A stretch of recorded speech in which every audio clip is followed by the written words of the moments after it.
Dans les années 2000, lorsque j'étais plus jeune, je suis allée en Palestine, dans les camps de réfugiés et en Israël, faire les missions civiles pour la paix.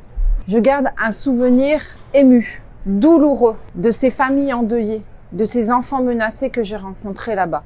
Aujourd'hui, des années plus tard, Gaza se retrouve de nouveau sous les bombes dans une situation catastrophique.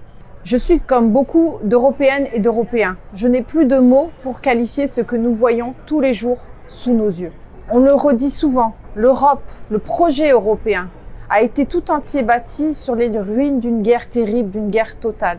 Nous savons, dans ce pays, dans ce continent, ce qu'est de fuir sous les bombes. L'Europe, aujourd'hui, c'est sa diplomatie, qui doit être forte, au service de la préservation des vies et des peuples. Elle peut agir de plusieurs manières concrètes. Suspendre l'accord d'association avec Israël, appliquer l'arrêt de la Cour de justice internationale de juillet dernier qui interdit l'importation de produits issus de territoires occupés comme nous l'avons fait pour l'Ukraine. Elle doit obliger ses États membres à appliquer l'arrêt de la Cour pénale internationale concernant Benyamin Netanyahou. Elle doit arrêter d'exporter des armes à Israël et enfin, elle peut et elle doit reconnaître l'État de Palestine. Au Parlement européen, nous avons reçu l'association française Solidarité Palestine à l'initiative de Mounir Satouri, mon collègue. Nous, écologistes européens, nous continuerons à nous battre pour que la paix advienne.